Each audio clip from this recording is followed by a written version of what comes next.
galera, beleza? Como é que vocês estão, meus amigos? Hoje é dia de dossiê e, como de costume, estava eu passeando pelas redes sociais quando eu me deparo com a notícia que eu falei, eita, rapaz. Só que hoje foi diferente, sem brincadeira. Eu senti que ia virar um dossiê assim que eu acordei. Tem o meu ritual matinal, eu acordo, vou no banheiro, já pego o celular, já começo a dar uma olhada nas notícias e, gente, eu acordei com a notícia que os Estados Unidos levantaram as sanções na Venezuela. Já tinha notícia do Jean Paul Prats, vão da Petrobras, a relação Petrobras-Venezuela. Falei, eita! E aí eu fui na rede social, comecei a ver alguns comentários, inclusive vi algumas pessoas que estavam sem entender, mas como assim? Esse governo americano, esse governo fraco, olha o que eles estão fazendo! Estão se unindo a ditaduras. Só que essa situação toda, ela é um pouco mais simples e ao mesmo tempo mais complexa do que ela foi discutida ao longo do dia de ontem. E eu quero trazer para vocês, tintim por tintim, alguns detalhes, algumas notícias que saíram nos últimos 2 dias e que não ganharam as redes sociais. Mas como eu acabo lendo várias notícias, não é tudo que eu leio que eu trago em vídeo. Eu leio muito mais do que aparece em vídeo. Eu falei, não, agora as pecinhas se juntaram e a gente vai ter que começar a comentar sobre alguns eventos que começaram no mês de março. E isso é muito importante, porque o que aconteceu ontem é uma amostra do tipo de agenda que o Lula está tentando implantar no Brasil e que a gente vai comentar no terceiro tema.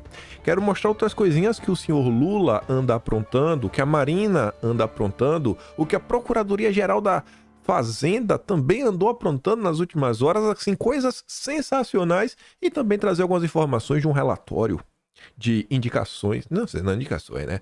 É um relatório interno da turma aí do BTG que acabou aparecendo em minhas mãos, mas quero começar o vídeo hoje bem rapidinho com algumas notícias do nosso Brasil que deu errado, o Brasil do Lula. Depois espero ter tempo de falar sobre lobby, reforma tributária e no fim eu tenho algumas notícias que envolvem a economia e o Haddad. Não tem como ser coisa boa, né? Mas vamos começar. Rapidinho aqui algumas notícias.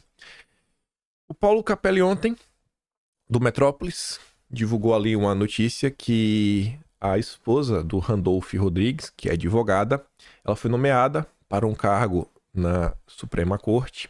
Inclusive, ela vai auxiliar uma ministra que estava presente no casamento dela com o Randolph. E aí, Eduardo Bolsonaro, diante do ocorrido, falou que a nomeação do Randolph, na visão do Eduardo Bolsonaro, em tese, preencheria todos os requisitos da figura de nepotismo, e ele fala que vai provocar os órgãos competentes para que sejam tomadas as medidas cabíveis sobre este ato totalmente imoral e pessoal. Randolph, Supremo indica... É o Brasil do Lula. É o Brasil do Lula. Ainda falando do Brasil do Lula, ontem circularam 2 áudios. Foram 2 notas diferentes, ambas do Metrópolis, onde eles tiveram acesso a coisas que rolaram durante o período eleitoral dentro, né, do seio da campanha do André Janones. Áudios complicados. O que o Janones fala do seu primo e o que o seu primo quer. Ele quer se eleger para fazer o quê? Parece até que aprendeu com o Lula. Mas deixa lá. E aí o outro áudio é engraçado, que vejam só. Janones... tá ali, né? Ameaça quebrar o estúdio com carro. Pode chamar a polícia. Parece que ele não tá bem da cachola, não, né? Secretário da Frente Parlamentar da Saúde Mental, deputado Janones ameaçou usar o carro para destruir um estúdio e xingou a equipe durante a campanha. Parece que o Janones tem controle, né? De si mesmo. E aí as pessoas relembraram que, além dele ser secretário da Frente Parlamentar de Saúde Mental, ele foi um dos 3 parlamentares que o Vilela, assim, ó, bastou o Lula vencer, parece que ele pegou o podcast dele e botou assim, como é que eu posso agradar o petismo? Como é que eu posso agradar o petismo? De direita mesmo não vai ninguém, no máximo a turma liberal do MBL, e o resto é só petista, mas tá ali, ó, Saúde Mental, Tabata, Janones e Célio Studart. Mas vamos que vamos.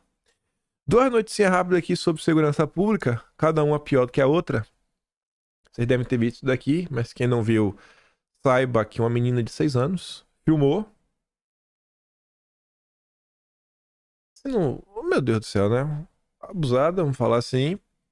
O suspeito, ó, tem vídeo, tem um vídeo, mas o suspeito foi detido e solto no mesmo dia. Tem um vídeo, ó, filmando. suspeito. Não é crime, é suspeito. Após a circulação das imagens, pessoas próximas aos envolvidos denunciaram o caso à polícia. O homem foi detido, mas foi liberado horas mais tarde porque não houve flagrante do crime. Mesmo tendo, filmado. Brasil. Brasil também, né? O poste mija no cachorro. Integrantes do MST rendem PMs em manifestação em Estrada do Paraná. Não é a polícia que rendeu o MST, é o MST que rendeu a polícia. O movimento pede reforma agrária na região. A polícia diz que manifestantes usaram força de agressão para retirar os agentes do local. O MST usou a força para tirar a polícia. É o Brasil do Lula. Esse é o Brasil do Lula. Mas foi por isso que fizeram L. E também para falar do Brasil do Lula, a Folha de São Paulo fala, né? Derrapadas, né? Pequenos erros, gafes. O governo Lula não faz nada de errado. No máximo uma derrapadinha. Desgastam o governo Lula na disputa política sobre o conflito internacional. Aí eu adoro essas notas. Quando tem uma nota assim, eu gosto de ler os comentários. Separei 3, só pra gente dar risada. 3 petistas. Antônio José Lima. Mesmo com as derrapadas, nada se compara aos capotamentos da chancelaria terraplanista. Folha, folhinha. Que saudades daquele tempo da nossa diplomacia verde e amarela. Você vê que pro cara verde e amarelo é motivo de ironizar. E ele diz que se Lula derrapa, Bolsonaro capota. Esse é o petista. Aí vem outro petista, Hugo Oliveira. Inacreditável este jornalão golpista, guedista, lavajatista. Eu nunca tinha visto essa combinação de istas para, né, rotular alguém, mas... Enfim, enquanto o mundo reconhece o excelente papel do governo Lula, esta mídia abjeta vem fabricar derrapadas e crises que não existem. O mundo reconhece, né, o papel do Lula. A gente vai falar do mundo agora, né? E, por fim, Osmar Pavani Pérez. A Folha corrompe a realidade, cansa, distorce, desinforma, cancelando. Vai cancelar sua assinatura, né? Eles são petistas, não conseguem lidar com a realidade. E vamos lá. Eu vou botar o nome do vídeo de hoje, o acordão. O acordão do nosso amigo Maduro, do Lula e do Biden. A gente vai chegar lá. Até o Lula. Calma, vamos por partes. Enfim, ontem eu não usei o celular quando tava perto de dormir. Eu tava fazendo alguma coisa, não lembro o que era. Tava conversando com minha mulher. Aí fui dormir. Sei lá, acho que a última vez que o pessoal lá eram às 11 da noite aqui, que era 10 da manhã. Não tinha visto ainda as notícias. Mas tinha essa aqui já, que já fui nas 10h19, só no valor. Estados Unidos reduzem sanções contra a Venezuela após o acordo sobre eleições. Opa, peraí.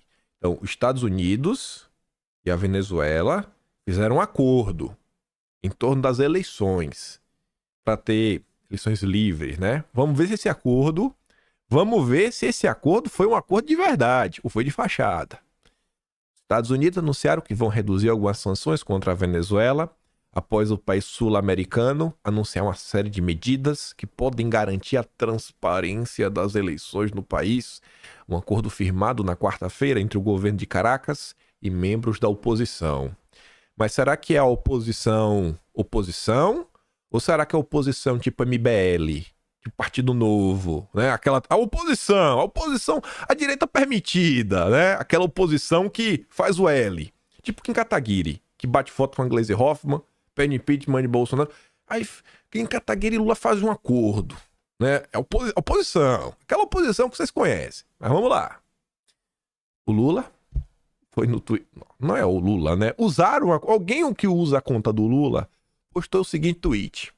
Recebi com satisfação a notícia de que o governo dos Estados Unidos retirou sanções contra a Venezuela, depois que o governo e a oposição venezuelanos assinaram um acordo para eleições justas no ano que vem. Eleições justas. Essa expressão é interessante. Guarda na cabeça. Guarda na memória. Por uns 10 minutos. Eleições justas. O que define o que é justo? O que é justo? O que é uma eleição justa? É o Lula que define isso? É o Biden? Será que é a narrativa que é criada? A gente vai ter a resposta logo menos. A Lula fala, sanções unilaterais prejudicam a população dos países afetados e dificultam o processo de mediação, resolução de conflitos, o levantamento total e permanente de sanções contribui para normalizar a política venezuelana e estabilizar a região. Beleza. Entendi, Lula. Vamos lá, né? Eleições justas. Vamos dar um bisu. Venezuela liberta opositores após o acordo de Maduro. Olha o subtítulo. O país mantinha 273 presos políticos até o começo do mês, segundo o ONG. Estados Unidos até novembro para regime reintegrar candidatos. Aí falava que pelo menos 5 foram libertados. Tem 273. Libertaram 5.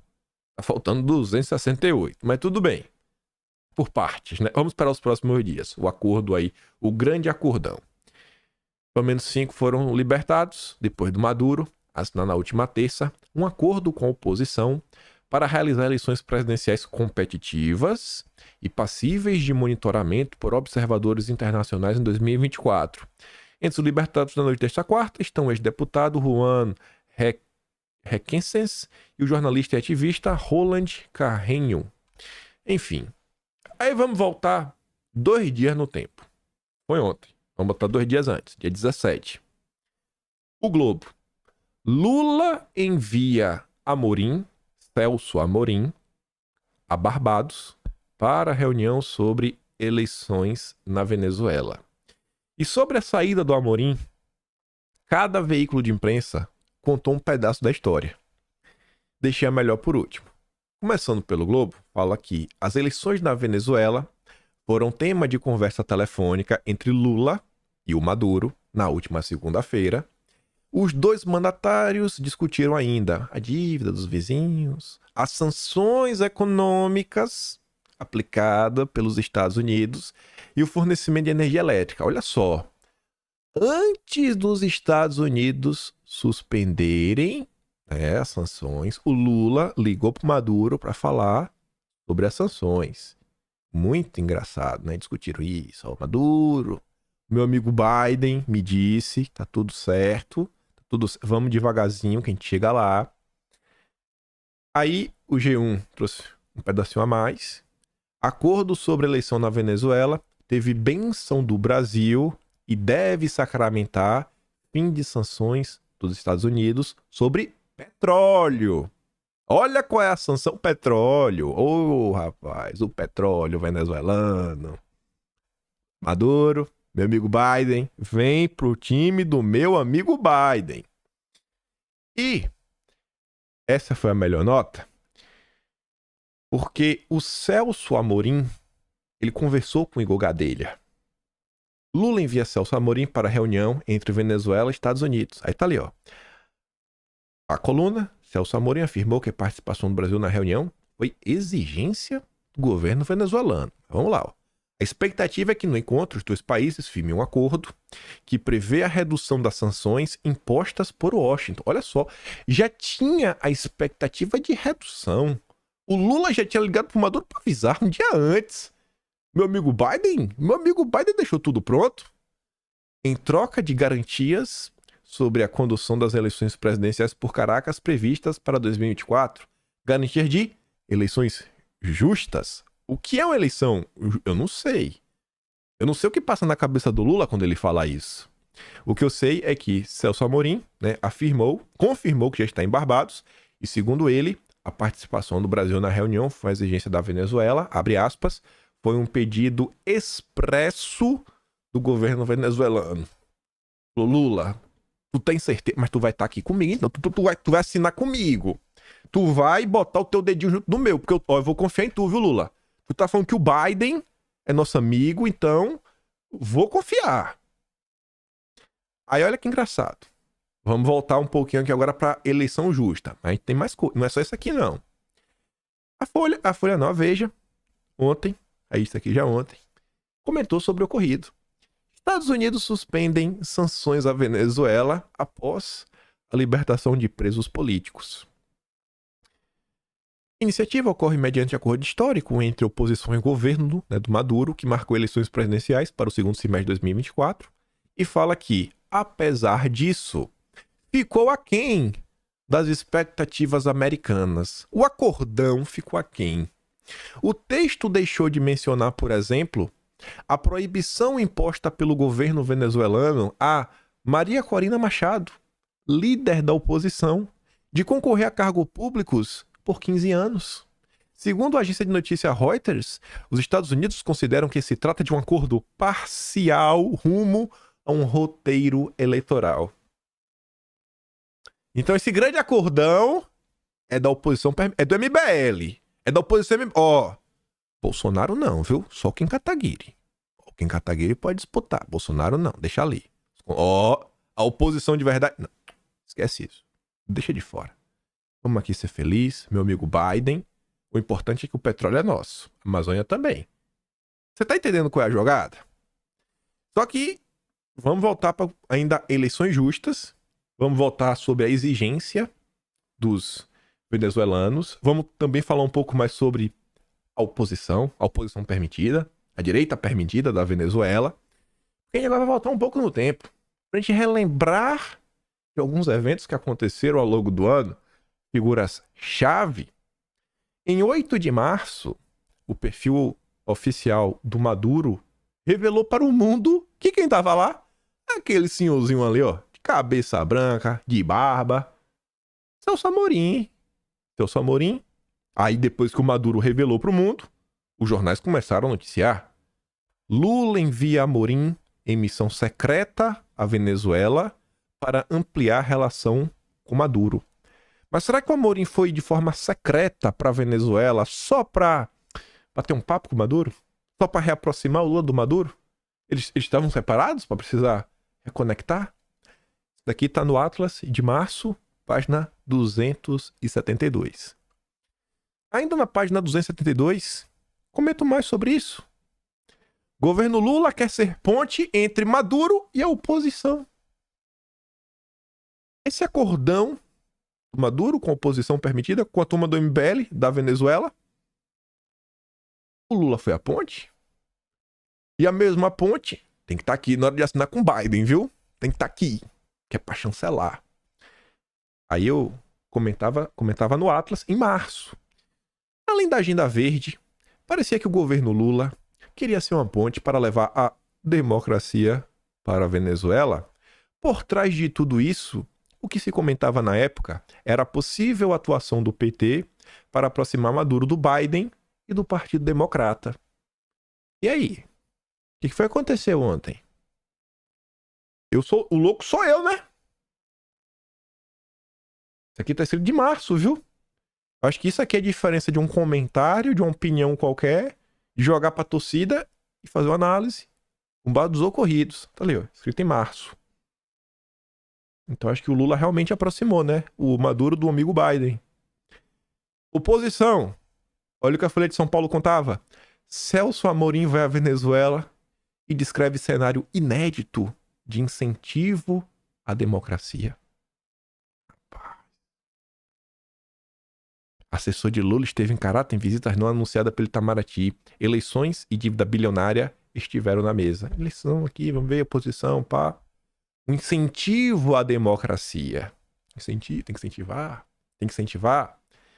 Aí, ainda em março, na página 295, um pouquinho mais à frente, eu trazia uma postagem da Gringa Brazilian, onde ela postava ali um perfil da VRT no Brasil Institute, que é um braço do Wilson Center, que é do Woodrow Wilson. É um instituto, né? É basicamente um dos braços do governo americano. É uma ONG que recebe dinheiro do Estado, né? Do Departamento de Estado. Então é basicamente um braço do governo. Aí ela tá ali, né? Falando que o presidente Lula, pode ter uma posição, né?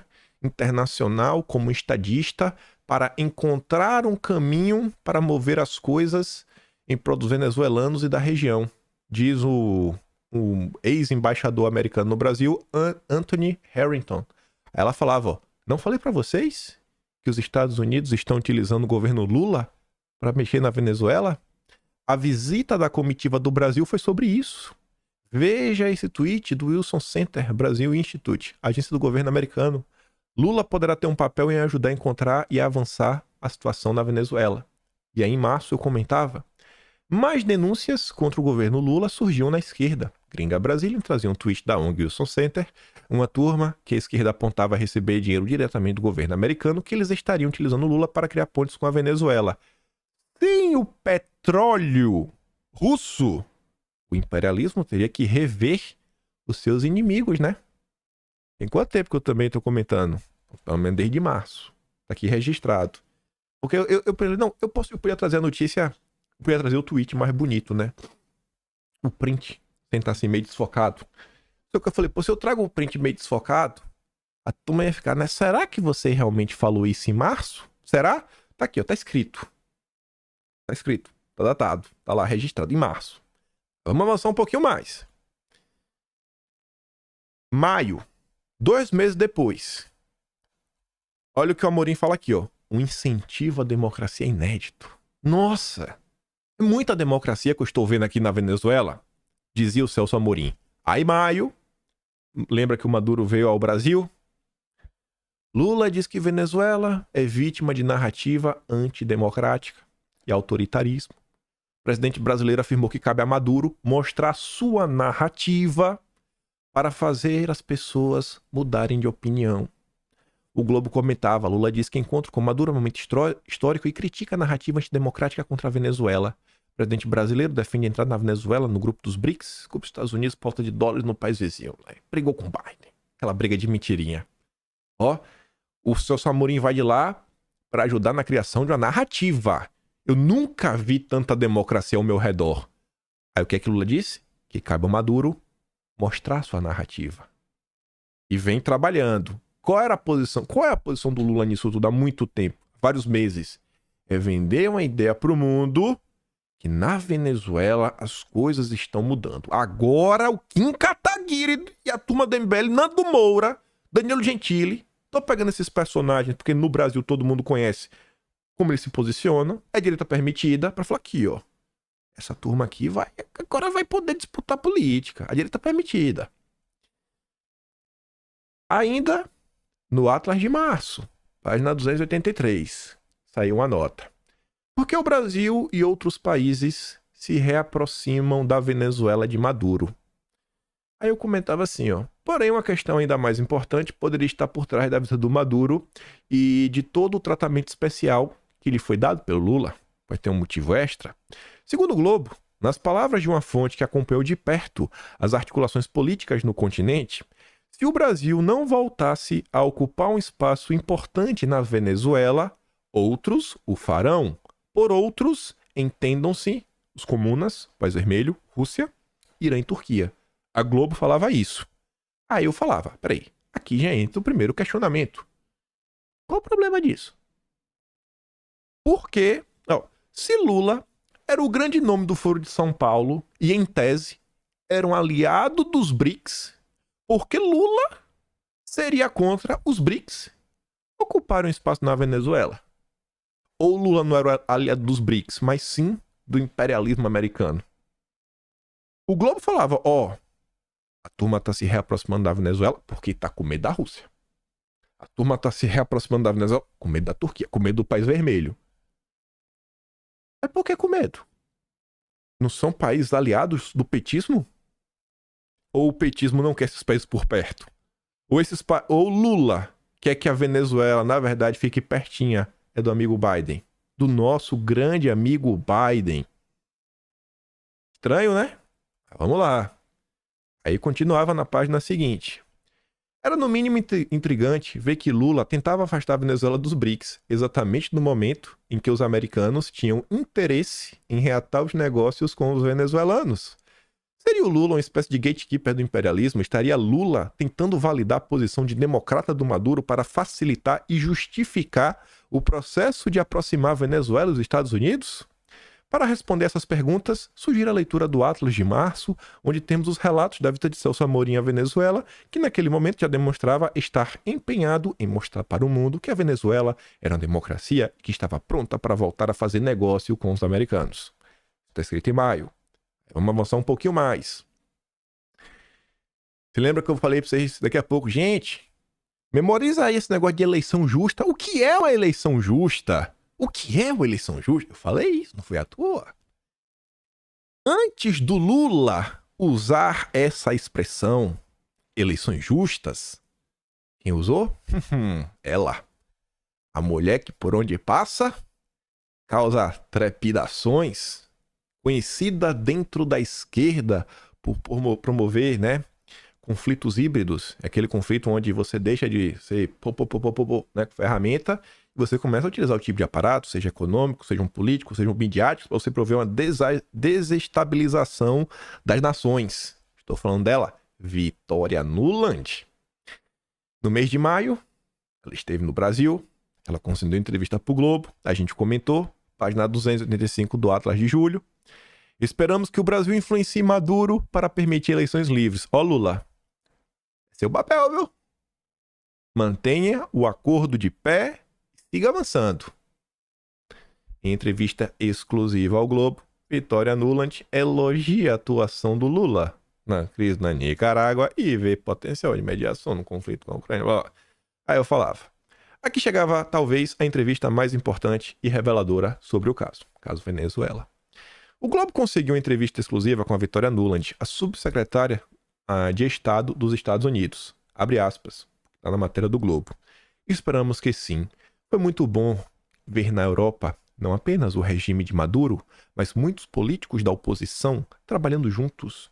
Vê-los apoiados por líderes europeus, por líderes do hemisfério ocidental, com todos pressionando na mesma direção, que é chegar a uma eleição livre e justa. Do jeito que o Lula gosta. Mas afinal, qual seria o conceito de eleição livre e justa para ela? Afinal, a depender do conceito e premissas, poderia a Venezuela receber o selo de eleições livres e justas? Você libera uns presos, deixa a direita permitida competir, a oposição para valer, não esquece, deixa ali inelegível e a festa da democracia acontece. E as sanções vão embora. Na página seguinte, no trecho seguinte, a subsecretária afirmava algo de chamar a atenção do leitor. Abre aspas. Acho que o importante é que os Estados Unidos e o Brasil estejam alinhados na pressão por uma eleição livre e justa. Ela repete, mas olha, justa. E é isso que queremos ver daqui para frente e que permitirá, esperamos, relações muito mais normais. E, obviamente, se os Estados Unidos tiverem relações mais normais com a Venezuela, isso melhora a capacidade de todos trabalharem juntos no hemisfério. É a união do amigo Biden. Toda essa conversa, aceno e movimento, visavam, no final de tudo, aproximar os Estados Unidos da Venezuela? Será que era isso? Não era algo a se refletir principalmente após a reordenação das forças geopolíticas do mundo, após a invasão da Rússia à Ucrânia? Cada dia ficava mais claro que Lula estava para trabalhar para o Biden. Aí, chegando agora no mês de agosto, quase para encerrar tudo, acho que já está ficando bem claro o que aconteceu nas últimas horas. O nota da Globo está republicando uma notícia originalmente da Bloomberg. Estados Unidos negociam com Venezuela alívio das sanções em troca de eleições justas. Eleições justas, do jeito que o Lula gosta. Vocês acham que o Lula usa essa expressão de forma aleatória? Em primeiro lugar, o Lula nem usa Twitter. O Lula nem usa Twitter. Alguém que escreveu pra ele. Capaz do Biden falar, Lula, posta isso daí que eu tô mandando. Chicote estrala. Lembram da ligação telefônica entre Lula e o Biden? Que tinha ocorrido dia antes. Pois bem, o Globo informava que Washington tem cogitado a ideia de aliviar as sanções para persuadir o regime do presidente Maduro a realizar uma votação presidencial competitiva em 2024 e libertar os presos políticos. Foi isso que aconteceu, né? As sanções agravaram a crise econômica e humanitária da Venezuela ao impedir as vendas de petróleo, embora não tenham falhado em seu objetivo original de destituir Maduro. Os americanos seguiam na tentativa de restaurar a democracia venezuelana, que nada mais era que um interesse em comprar petróleo barato. Vocês acham que realmente os Estados Unidos está preocupado com a democracia? Vocês acham que os Estados Unidos têm algum tipo de preocupação com a democracia na Venezuela? Vocês acham isso? Vocês acham isso?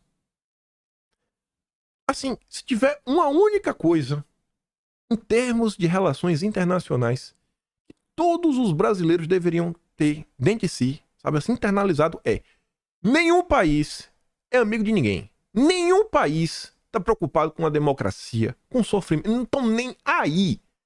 Todos diplomatas, embaixadores, o que quer que seja, que estejam no país, e são de outros países, eles estão não para ajudar os brasileiros. Eles estão para buscar, né, benefícios para suas próprias nações.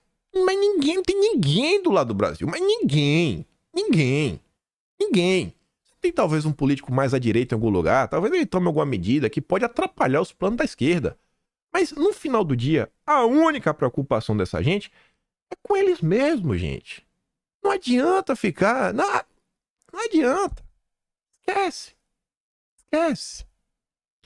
Aí vamos voltar para ontem de novo. Depois do ocorrido, veio o Jean Paul Prats. Vamos colocar a Venezuela no mapa de novo. Diz o presidente da Petrobras após o fim das sanções. A Petrobras avalia seriamente voltar a investir na Venezuela, depois que os Estados Unidos suspenderam sanções à compra de petróleo venezuelano, o que pode ter impacto, inclusive, no plano estratégico da companhia para o período 2024-2028 que está sendo elaborado, informou Jean Paul Prats. E aí que o sangue petista fala mais alto. Eles não se dão por satisfeito em humilhar os brasileiros. Ele tem que dar o tapa na cara. Não é só assim te deixar pra baixo. Ele tem que deixar pra baixo e dar um tapa na tua cara. Vamos colocar a Venezuela no mapa de novo, afirmou Jean Paul Prats, ressaltando que uma eventual decisão de investimento do país vizinho nada tem a ver com política. Nada. Tem nada a ver com política. Não é humilhar. Tem que humilhar, mas tem que bater na cara. Fazer de idiota. Não tem nada. Nada a ver com política. É tudo técnico. Eles estão muito necessitados de investimentos lá. Eles estão necessitados. E o Brasil? E o Brasil, hein? E o Brasil? Não tem espaço pro Brasil. Não tem espaço. Só tem espaço pra vassalagem. Lula, o vassalo do Biden. O vassalo do Biden. Quanto tempo estamos falando disso, hein? Lula, o grande vassalo do Biden. Lula continua adorando o Foro de São Paulo? Continua adorando. Continua adorando seus amigos marxistas, comunistas? Continua adorando. Mas na bola dividida, a bandeira que ele levanta é a bandeira americana. Jamais a bandeira brasileira. Até porque a bandeira americana tem uma coisinha vermelha, né? Tem uma coisinha, tem um pedacinho vermelho, tem uma listra vermelha. A bandeira do Brasil não tem um vermelho. Aí o Lula não gosta. Tem que ter um pouquinho de vermelho pro Lula se sentir confortável. Mas vamos lá. Vamos continuar falando do Dilma. E mais algumas coisinhas que ele e sua turma andam aprontando, que eu acho que tem total ligação com esse tipo de agenda. Haddad diz que a eventual vitória do Milei na Argentina preocupa o Brasil. Aqui seguindo a linha do Jean Paul Prats, que não tem nenhuma decisão política aqui no meio, é natural que eu esteja preocupado. Uma pessoa que tem como uma bandeira romper com o Brasil, uma relação construída ao longo de séculos, preocupa, é natural isso, preocuparia qualquer um. Porque, em geral, nas relações internacionais, você não ideologiza a relação. O Haddad é nos fazer acreditar que o PT, que o Lula, ele não toma decisões de acordo com sua ideologia. É uma piada também, né? Depois de tudo que foi revelado nos anos de escândalos, financiamento de ditaduras amigas. Mas não tem ideologia, é tudo técnico, tudo técnico. Sobre esse caso aqui do Milei, saiu uma nota ontem, só para abrir um parênteses aqui no vídeo, falando o seguinte, ó, os recados de Milei a Lula. Apesar do discurso público de preocupação com a possível vitória da extrema-direita, né? Nos bastidores, o governo brasileiro recebeu sinais para acalmar-se. Contatos no staff do Milei avisaram que o discurso eleitoral tem um tom mais alto do que será posto em prática. Isso é normal. Eleição o cara sobe. Na hora de colocar em prática, são outros 500. Depende do Congresso, depende disso, depende daquilo outro. Normal. A interlocução ocorreu ao longo de setembro, por meio de empresários e contatos diplomáticos. A consulta se deu em torno de temas específicos, manutenção da Argentina no Mercosul e as regras do comércio entre os dois países. Apontada como a provável futura ministra das Relações Exteriores da Argentina, a economista Diana Mondin foi a responsável por enviar os recados que chegaram ao governo Lula.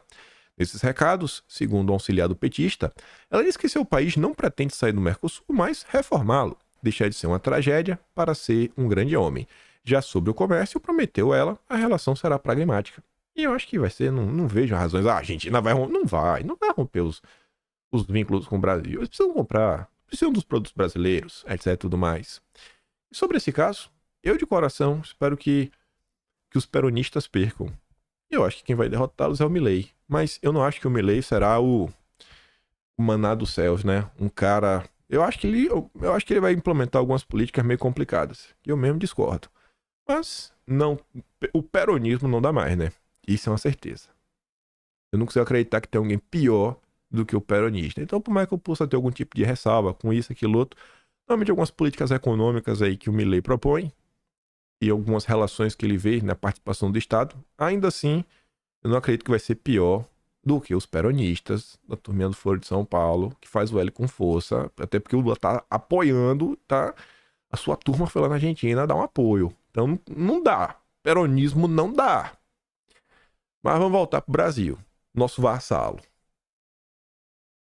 O G1, ontem, também nos contou que o Lula autorizou a entrada de 294 militares do imperialismo para entrar nos Estados Unidos para exercício combinado. Aí você fala, mas isso não tem sempre? Calma. Tá pequeno, mas eu ainda consigo ler. Operação Core é feita anualmente com cooperação com os americanos. Só que a edição deste ano, marcada para acontecer entre outubro e novembro, será a primeira em território amazônico.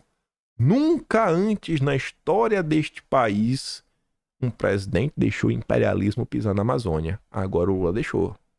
Felipe Barros comenta o seguinte: Lula tem que retribuir a ingerência de Biden da CIA nas eleições brasileiras.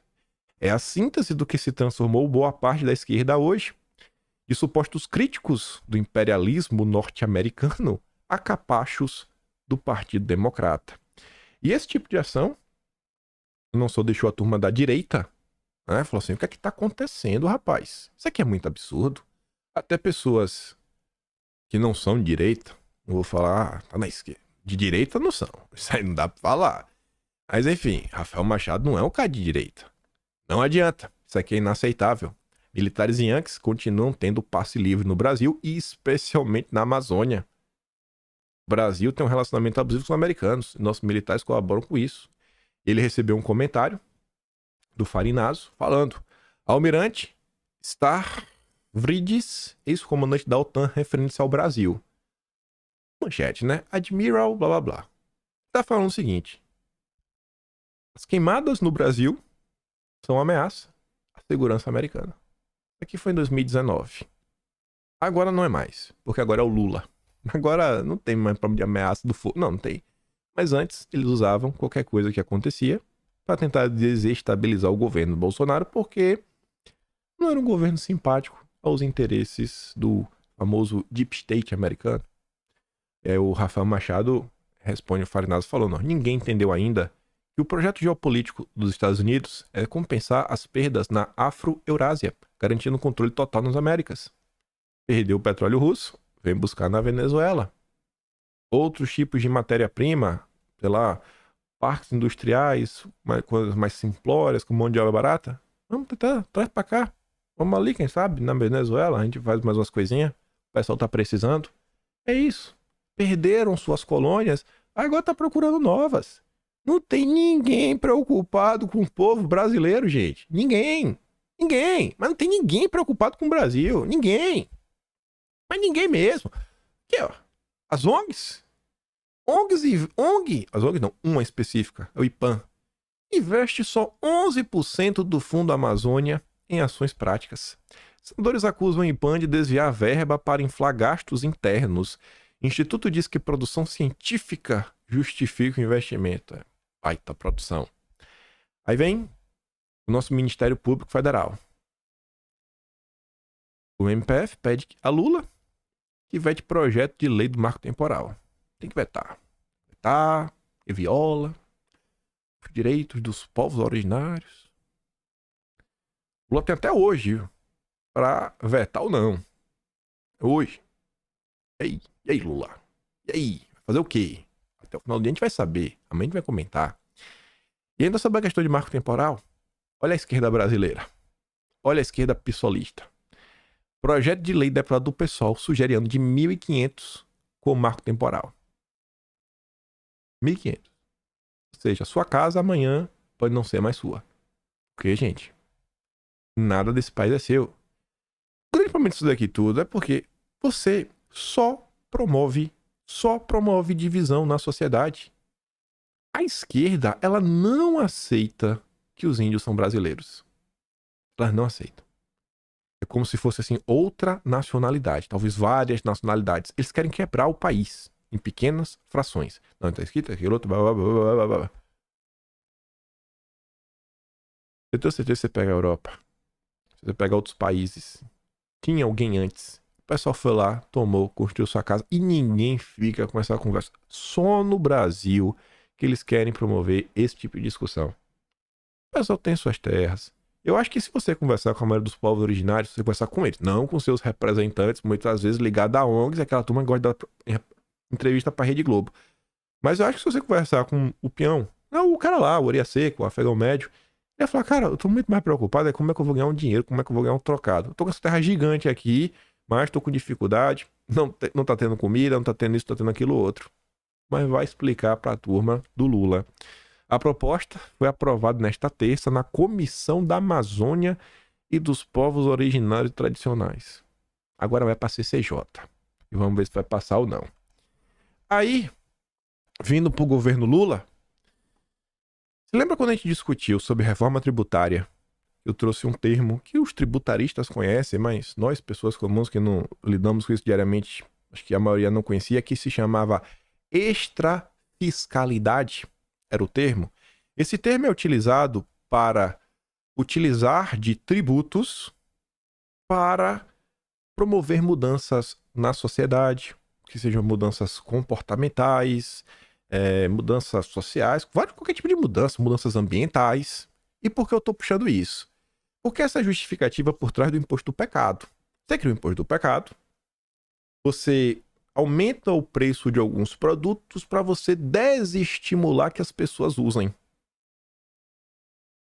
Então, assim, cara, o imposto devia ser para recolher, para ter arrecadação, para o governo para manter a máquina. Não é para você. Mas não tá usando imposto para sua função, que é trazer arrecadação, para sustentar o Estado. Não.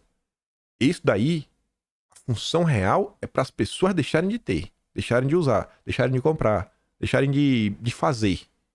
É a extrafiscalidade. Aí olha aqui agora. Esse é o governo do BRICS. Para mim, esse aqui é o governo do Biden. Marina Silva discute papel do setor de seguros diante da mudança do clima. Durante o evento haverá painéis sobre como o seguro pode fazer parte de uma agenda de adaptação e mitigação climática de cidades, como está um passo à frente de eventos climáticos extremos e o seguro como ferramenta para o fortalecimento do agronegócio. Os participantes também debaterão o papel do regulador na construção de um mercado de seguros alinhado às necessidades da emergência climática. Ah, mas por que você falou de extrafiscalidade? Eu vou dar um exemplo. Prático. De algo que, inclusive, o próprio Lula fez. O Lula sugeriu zerar o IPVA, que é um seguro... Não, desculpa, um tipo de imposto para carros elétricos. Lembra disso? É recente, lá na turma do BID, né? Zerar o IPVA. Então você está usando, no caso, você está reduzindo para você incentivar um tipo de comportamento. Aí vamos pegar o exemplo do carro elétrico. Você vai olhar o seguro. Qual carro? Aí normalmente como é que você faz um seguro? É homem ou mulher? Homem é perigoso. Homem gosta de correr. 25 anos. Só tem a carteira 2. Ih, rapaz. Seguro vai ter que ser bem caro. Já tomou várias multas de velocidade. Ih, rapaz. O seguro vai ser caro, hein, irmão? O seguro vai ser caro. Se fosse numa relação similar, mulher 35 anos, nunca bateu o carro, tem carteira 15 anos, nunca tomou multa, o seguro da mulher é R$100.000. O do cara, 4.000. Aí agora, na hora de fazer esses levantamentos no seguro de carro, o teu carro, ele é elétrico? Ou é um V8 carburado? Aquele que só solta fumaçona, o ronco do motor. Mano, esse seguro aí do V8, assim, eu sei que seu carro é até barato de manutenção, mas a gente agora não é mais só uma seguradora preocupada com seguros. A nossa seguradora tá preocupada com a Mãe Gaia. A Marina Silva nos pediu pra salvar o planeta, então a gente vai ter que aumentar o teu seguro de 4 para 5 mil, que é pra salvar o planeta Terra. Isso se ele ainda te der o seguro até o V8. O V12 não vai ter mais. O V12 aí já virou esculhambação. O V12 não merece ter seguro. Até o V8. O V10 já tá com ele descarado. Até o V8 tem seguro até 2020, até 2030. Não, até 2028. Porque 2030 já entrou a agenda da ONU. Aí agora o seguro vai ser no máximo para um V4. Talvez um V6. Talvez. A gente tem que discutir um pouquinho. Vocês acham que o que eu tô falando parece maluquice? Tem de tudo que vocês estão vendo, os debates da reforma tributária, do que vem sendo colocado na mesa pelo próprio governo, as próprias ideias da Marina Silva, mercado regulado de carbono. Parece maluquice? Agora pega esse tipo de raciocínio, porque eu não quero parecer que eu sou mais maluco. Tenta aplicar isso para o fortalecimento do agronegócio. Qual agronegócio vai ser fortalecido? Como é que vai ser esse seguro do agro para proteger o meio ambiente? Tenta locubrar aí, né? As maldades que passam pela cabeça da Marina Silva para salvar a Mãe Gaia. Vamos continuar. Ainda governo Lula. PGFN, Procuradoria-Geral da Fazenda Nacional, observará ESG ao realizar transações. É bom trazer a matéria, né? Aqui é do Jota, um portal focado no judiciário. Um portal, inclusive, o nosso grande ministro, sem brincadeira, não tô sendo irônico, não. Preside aí a maior corte do país. Ele gosta desse portal. Esse portal é bem alinhado às ideias do ministro. A senhorita Bárbara Mengardo comenta sobre o caso, falando assim, ó. A Procuradoria-Geral da Fazenda Nacional observará aspectos ambientais, sociais e de governança nas transações tributárias. A partir de 1º de novembro, com base de uma portaria publicada na última segunda-feira, dia 16, a Procuradoria poderá, por exemplo, propor aumento de prazo a contribuintes que desenvolverem projetos sociais. Você está devendo? Tô.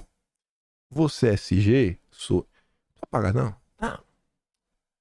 Toma mais um prazo. Paga mais devagar. Vamos refinanciar sua dívida.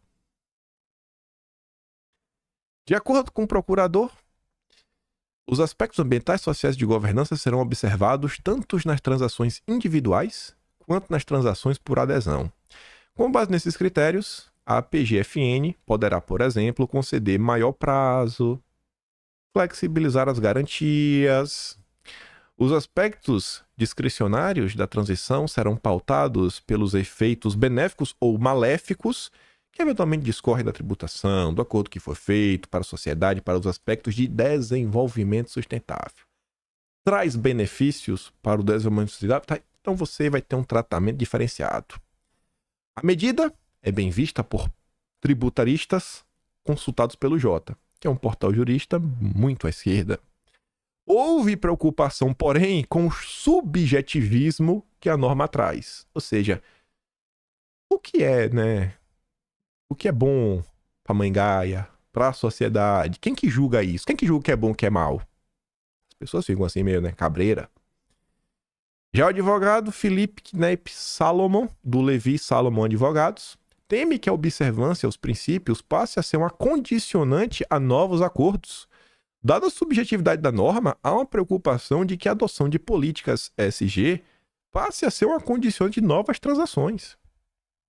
O que é ruim, pois cria-se custo, né, burocrático e financeiro que consumirá recursos que poderiam estar sendo melhor aplicados em outras soluções ESG mais complexas que demandam maior tempo de maturação. Mas é o governo Lula, né? Fizeram ele para isso. É o grande cara que vai desenvolver a nação, né? Dessa forma.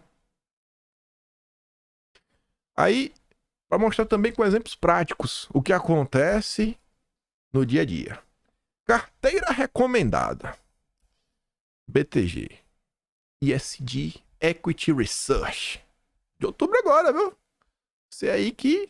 Eu nem recomendo. Só tô aqui para mostrar algumas coisas engraçadas, né? Aí você vai ver as recomendações. Dentre elas está o Itaú. O Itaú ainda tá nas recomendações. Aí por que uma recomendação SG? Aí você se pergunta, pô, bicho, peraí. Você tá investindo no Itaú, você não deveria estar investindo porque é um banco? Você não deveria estar investindo porque o banco está dando lucro? Não no BTG. Não, aqui não. Aqui nós somos a mãe Gaia.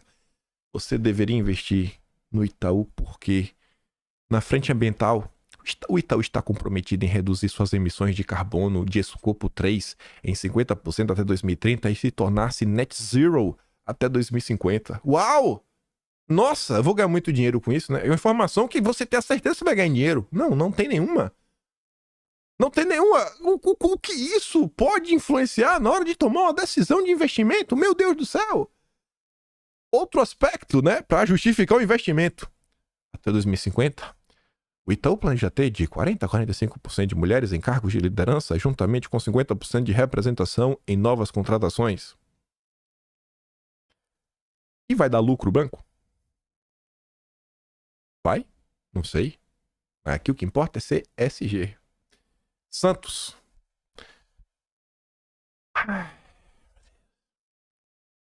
Santos é logística. Devia ser falar, não, vai crescer, né? Logística, transportar. Na governança, 25% de mulheres. Companhia tem metas SG para a alta administração. Temos diversidade. Comitê de sustentabilidade para avaliar as ações SG e sugerir melhorias. Isso aqui é só os melhores, gente. Aqui é o segredo do mapa da mina de ficar rico no Brasil. Basicamente isso. Alos. Então, tem metas claras para 2030 em relação à diversidade, inclusão, engajamento dos funcionários. Também está empenhado em alcançar a neutralidade do carbono até 2040. E lucro, hein? Ele também fala um pouquinho ali. Aí vem o Banco Inter. Olha, esse aqui é sensacional. Tem várias iniciativas de ecoeficiência, como redução do consumo de energia e água, das emissões de carbono em mais de 90%. O banco também possui várias iniciativas de educação financeira, como um blog. Tem um blog com 3.600.000 visualizações. Tem um canal no YouTube. Nossa! Tem perfil no Twitter, no Instagram, que oferece conteúdo básico de educação financeira em relação à diversidade. Um problema significativo no setor financeiro. 23% dos cargos de liderança são ocupados por mulheres. 38% da força de trabalho é composto por indivíduos negros. E o lucro, hein? Mas não. São os novos critérios. Que são os critérios das carteiras de SG. E tinha mais coisa lá. Tem aqui também a Eletrobras. Até a Eletrobras. No campo da diversidade, em 2022, a empresa realizou o censo de diversidade para compreender a compreensão de sua força de trabalho em termos de fatores como raça, religião, orientação sexual, entre outros. Além disso, eles alcançaram um marco considerável com 24% de todos os cargos de gestão sendo ocupados por mulheres, superando a representação total de mulheres em sua força de trabalho, que é 19%. Aí, tirei para não dar polêmica, né? Porque se essa notícia fosse da esquerda, eu acho que eu ia reclamar e ninguém ia ficar com raiva de mim. Mas como essa notícia fala da direita, aí eu vou ficar quieto. Eu vou trazer a gente refletir sobre isso. Alguém quer isentar IPVA de veículos elétricos híbridos. Alguém vai enviar nessa sexta um projeto de lei que dá isenção do imposto a ônibus, caminhões e carros. Alguém quem? Vai enviar para onde? Para o Congresso ou para as Assembleias Estaduais? Não sei. Segundo alguém, o objetivo é contribuir para a melhoria do meio ambiente, bem como estimular os investimentos na produção de veículos movidos a energia limpa e renovável. Será que no Brasil, de uma população massivamente pobre, será que a gente deveria estar olhando para o IPVA para abrir algum tipo de incentivo para carro elétrico, ou a gente devia estar utilizando algum tipo de critério social? Vamos dar um desconto no IPVA, vamos usar um critério social para as famílias mais pobres, vamos tentar aliviar no orçamento deles. Eu defendo um critério. Se é para dar um incentivo no IPVA, eu prefiro utilizar um critério social. Tu é pobre, irmão? Tu vai pagar um pouquinho menos. Porque isso vai aliviar. Quer aliviar mais. Ah, mas não vai vender. Eu prefiro ajudar o pobre. Aí vocês tiram a decisão de vocês. Mas a notícia Aqui é a típica notícia que quando você traz, a direita segue dois caminhos. O primeiro é não divida a direita. E o segundo é o seguinte: não, mas você tem que ver. É porque ele é meio liberal, né? É sempre assim. Não, ele é conservador nos costumes, é porque ele também é liberal, né? Porque ele também é liberal. É porque ele também é liberal, né? É os nossos liberais. Mas enfim, os interessados aí vão atrás e conseguem descobrir mais alguma besteirinha. Mas vamos continuar no Brasil. Essa mesma guinada, né, de maldades, inclusive utilizando os impostos. Reforma tributária. Setor de telecomunicações quer IVA reduzido e blindagem contra o imposto do pecado. Tá todo mundo com medo.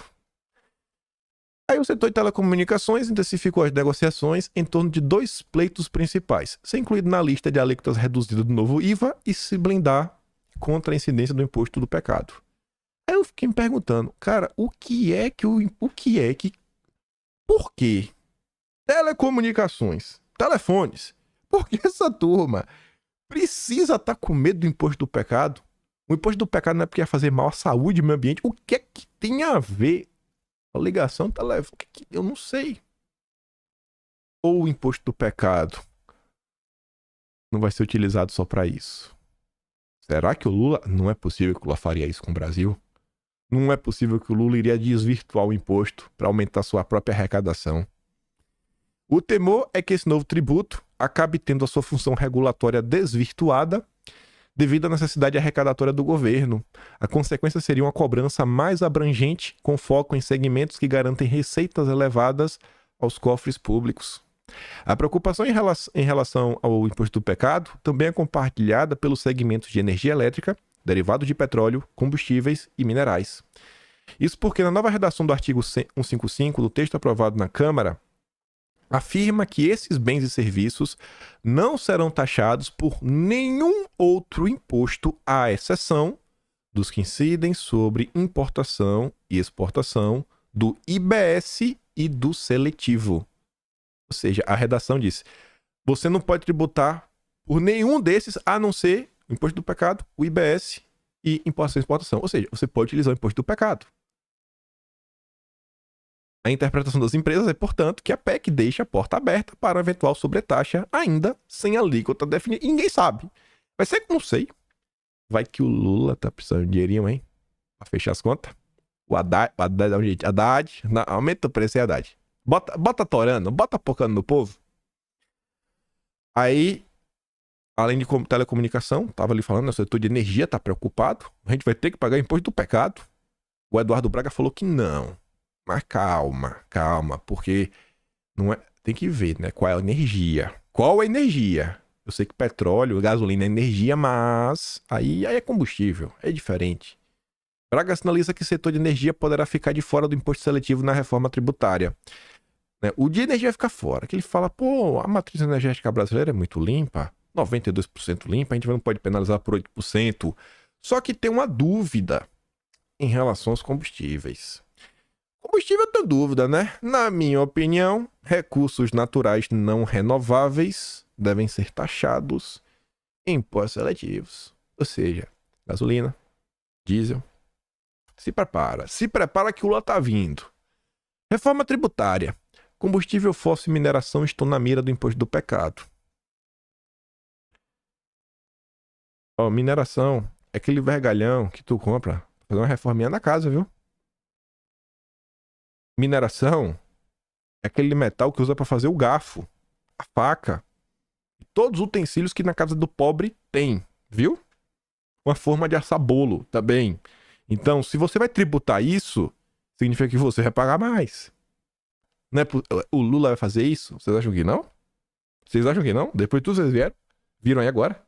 Como nossa Procuradoria-Geral da Fazenda Nacional tá agindo, o que a Marina tá indo fazer lá com as seguradoras, a aproximação do Lula com o nosso amigo Biden. Eu venho batendo na tecla há muito tempo falando, ó, gente, essa agenda verde, eu não sei o que mais precisa acontecer pra turma da direita falar assim, meu Deus do céu, isso daqui é um problema gigantesco. Esse daqui é o pilar central do governo Lula, é como eles estão avançando. O controle que todo mundo fala, a imposição de uma ditadura de esquerda, tá vindo por aqui. Eles estão tirando tudo que a população tira. Isso aqui não tá distante do marxismo. Porque qual era a ideia do Marx? Eu não sou um estudioso do marxismo, mas alguma besteirinha básica. O básico, pelo menos, sei que era o seguinte: como é que ia acabar com a propriedade privada? Com o aumento progressivo dos impostos. Você vai aumentando imposto, vai aumentando imposto, vai aumentando imposto, daqui a pouco tudo é imposto. Você não tem mais condição de ter nada. Aí o Estado vai ter tudo e aí o Estado vai gerenciar. Já que agora a gente é o Estado e agora a gente tem tudo, pronto, agora a gente vai dividir. Ó, essa casa fica pra você, essa fica pra mim, essa também fica pra mim, pô, essa eu também gostei. Essa aqui eu vou deixar pro meu irmão. Pô, aquela é bonita, hein? Nossa, vou dar pra minha avó. E o povo ficar sem casa no final do dia, né? Então, gente, aqui, ó. Lá, o Marx tava falando, isso daqui não muda nada. Mas nada. Braga admitiu que está estudando a forma de restringir a aplicação do imposto do pecado pelo governo federal. Este é um pleito do setor privado que vê o risco desse imposto passar a ter fins arrecadatórios e não apenas regulatórios. Aí agora a turminha da Faria Lima tá com medo. Oh, meu Deus. Agora os empresários estão com medo. Oh, meu Deus. Agora, quando foi no mês de maio, que a direita levantou e falou, cara, olha a reforma tributária. Quando foi o mês de maio, que apenas um único político brasileiro se levantou e falou, ó, o imposto do pecado, que se chama Jair Messias Bolsonaro, era o maluco. É o maluco. Maluco. Tá contra porque o Lula tá a favor. Toma aí agora. Agora vai pagar todo mundo. O Brasil inteiro virou refém do Lula. Parabéns, Valdemar da Costa Neto. Parabéns também à turma da direita que foi lá em Brasília negociar, né? Não, porque a reforma tributária não é ruim assim, não é? Vamos ver agora. E aqui é só imposto do pecado. Tem ainda o artigo de subsídio, que é o 43, que ninguém discute. Tem o IPVA verde. Olha, gente, eu nem lembrei de IPVA verde. Se o IPVA já é verde, já vai levar em consideração o aspecto ambiental na hora de cobrar IPVA, cobrar mais do V8. A seguradora não vai fazer? A seguradora que a Marina Silva foi lá, se o IPVA, a reforma tributária do Lula já abriu esse caminho? Oh, quem poderia imaginar? Quem poderia? Não foi por falta de aviso. O que está se chamando de exceções na reforma tributária é tratamento preconceituoso, diz o Bichara. Segundo o tributarista, há setores que, por suas peculiaridades, precisam desse tratamento diferenciado. Ele cita o caso de bens recicláveis que ficaram de fora da lista de exceções. Ninguém vai comprar um bem reciclado porque ele vai custar 3 vezes mais do que um bem novo. Se o Brasil quiser atender suas metas mundiais de reduções de emissões, a reforma deverá ter um olhar para o meio ambiente. Esse Bichara, ele é um dos caras que mais está no meio desse debate. O cara tá no Conselho Federal da OAB, é o tributarista do Conselho Federal da OAB, é o Bichara. Não é um Zé Ninguém que tá dando entrevista pro Estadão. Não é um Zé Ninguém, tá ali, ó. Segundo o Procurador Especial Tributário do Conselho Federal da OAB. Não é um Zé Ninguém, é um cara que tá ali, no dia a dia, no debate, com os senadores. Se vocês querem seguir a agenda verde, bom, acho bom colocar na reforma tributária, viu? Para ele, não há nenhuma razão para fazer a votação na base do rolo compressor. Ele critica o fato de, nas negociações, pouco estarem preocupados com quem paga a conta, o contribuinte. Ninguém está preocupado com o povo. Ninguém. Ninguém. Aí só 2 perguntas e respostas dele.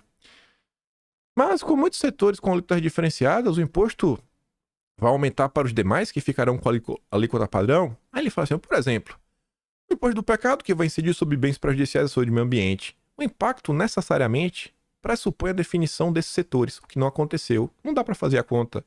Além disso, há outros inúmeros setores, como se sabe, que tiveram seu tratamento delegado pela lei complementar. Por exemplo, bancos, cooperativas, sociedade de crédito. Como se faz um estudo de tributário sem saber o tratamento desses setores? Não se sabe, porque no final do dia vai ser o lobby que vai definir quanto cada um vai pagar. Todos os brasileiros são iguais, né? Mas tem alguns que são mais iguais do que os outros. Mas afinal, o Brasil terá a maior alíquota padrão do mundo? Aí ele fala, bom, esse negócio que hoje em dia já temos a maior alíquota, isso é uma falácia, é uma meia-verdade. Pode ter uma ou outra operação que é altamente tributada, como telecomunicações. Tem que lembrar do brutal aumento da alíquota para serviços. O setor de serviços vai ter um aumento brutal. Comparado com o que temos hoje, vamos sim para a maior alíquota do mundo. Não tem dúvida. Não tem dúvida. Tem mais coisa pra comentar? A gente comenta amanhã. Se der tempo. Eu fico maluco. Eu tô comentando, ó. Lula, vassalo do Biden. Ó, Lula tá avançando aqui, ó. Mas, às vezes, eu acho que a turma se perde em algumas discussões. E não sei lá, bicho. Não sei. Cada um tem suas prioridades. Eu acho que esse tema é prioridade. Eu acho que tem que discutir isso, tem que colocar isso, tá avançando dia sim, dia também. Dia sim, dia também. E avançando em coisas que vai impactar na sua vida, no seu bolso, na sua carteira. Você vai ficar mais pobre. Tá assim, bem direto. Fora as questões de controle. Fora as questões de controle. Que eles não vão parar só com aumento de impostos. E é isso. Gosta do meu trabalho? Passa no meu canal. Então, valeu. Tem um pin na descrição. Atlas Brasileiro, kimpai.com.br. Você tá vendo, né? A única forma de se informar realmente nesse país, saber o que aconteceu ao longo do processo, é ler no Atlas. Tá lá tudo registrado, o passo a passo. Até nosso amigo Maduro, né, virar amigo do Biden. Então, agora todo mundo é amigo do Biden. Compartilhe o vídeo de hoje. Volta amanhã. E deixa aquele grande beijo, abraço, tamo juntos. Valeu, meus amigos. Fui!